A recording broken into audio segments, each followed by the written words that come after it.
Voici une petite vidéo qui concerne le domaine du français et ce qu'on appelle l'étude de la langue.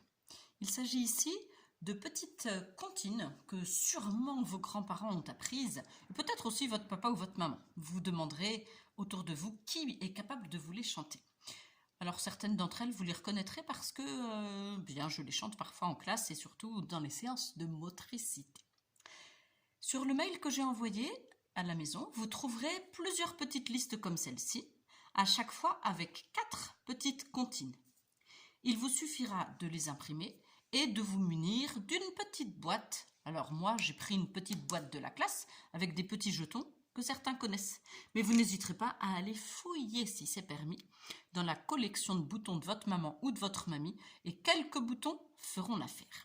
J'ai préparé aussi une petite baguette magique. Vous savez que parfois, en français, je l'utilise pour nous faire repérer des petites délicatesses de la langue, c'est-à-dire des petites difficultés. Alors, vous allez voir ici que notre baguette magique va être très utile pour pouvoir répéter une petite formule, une petite astuce pour repérer ce que nous appelons le verbe. Dans une phrase, le verbe, c'est le mot qui désigne l'action qui se passe, l'action qui est faite, celle que l'on peut mimer. Alors bien sûr, vous n'aurez peut-être pas de baguette magique à la maison, mais je pense que vous aurez sous la main un petit objet qui pourra faire office de baguette. Il suffit que vous le croyiez très fort. Je commence avec la première petite histoire, l'histoire d'une hirondelle. Qu'est-ce qu'elle a donc fait, la petite hirondelle ? Elle nous a volé 3 petits grains de blé. Je prends ici ma petite baguette magique pour me demander de quoi s'agit-il ? Qu'est-ce qu'on est en train de faire dans cette petite chanson ? Eh bien, on est en train de voler 3 petits grains de blé. Voler ici désigne l'action, le verbe qui nous raconte ce qui se passe dans cette petite histoire. Je vais donc pouvoir venir mettre le petit jeton juste ici.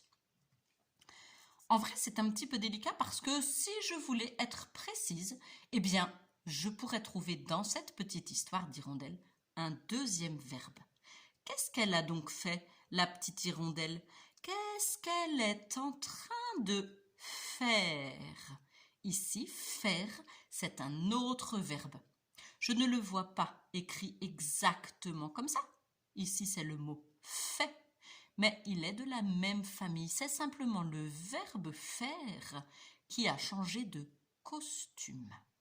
Alors, si je veux être précis, je peux également mettre un petit jeton sur ce mot fait. Si vous le voulez bien, nous passons à la deuxième petite histoire. Alouette, gentille Alouette, Alouette, je te plumerai. Je reprends ma baguette magique, je me repose la question, de quoi s'agit-il ? Qu'est-ce qu'on est en train de faire ? La voici ma petite formule magique. Qu'est-ce qu'on est en train de faire ? Et je peux répondre, on est en train de plumer une alouette. Ici encore, ce mot que je trouve dans ma petite histoire, plumerait. Il n'est pas tout à fait identique à ce que j'entends quand je prononce ma formule magique. Plumer, on est en train de plumer. Ici, le verbe plumer a pris un nouveau costume qui est plumerait. Je peux mettre un petit jeton ou un petit bouton sur ce verbe. J'entends le loup, le renard et la belette. J'entends le loup et le renard chanter. Qu'est-ce qu'on est en train de faire dans cette petite histoire, dans cette petite chanson ? On est en train d'entendre. On est en train d'entendre. J'entends le loup. J'entends le loup. 2 fois, je le trouve. Une fois de plus, ce verbe entendre a changé de costume. Vous l'avez repéré. Il n'est pas tout à fait identique. Mais entend, c'est le verbe de cette petite histoire. Il y est 2 fois. Et puis, il y a un autre verbe dans cette phrase. Qu'est-ce qu'on est en train de faire ? Eh bien, on pourrait répondre « Hé, on On est en train de chanter, bien sûr. Et je peux à nouveau ajouter un petit jeton. Je termine avec ma dernière petite chanson. Une araignée sur le plancher se tricotait des bottes. Baguette magique, qu'est-ce qu'on est en train de faire? Eh bien, on est en train de tricoter, bien sûr. Le verbe tricoter, que j'entends ici avec ma petite formule magique, a mis un nouveau costume dans notre histoire. Le costume tricoter. Mais c'est bien lui, je le reconnais. Et je peux mettre sur ce mot, sur ce verbe, un petit jeton. Je vous propose ici de travailler avec la petite baguette magique. Mais vous le savez, vous l'avez peut-être découvert dans une autre vidéo, celle qui s'appelle le théâtre des mots, si vous l'avez faite en premier. Eh bien, vous avez peut-être compris que le verbe était aussi le mot que l'on pouvait mimer ou gestuer. Alors, je peux mimer l'action ou le verbe faire. Je peux faire plein de choses. Je peux mimer le verbe voler. Je peux mimer le verbe plumer. Ou bien le verbe entendre.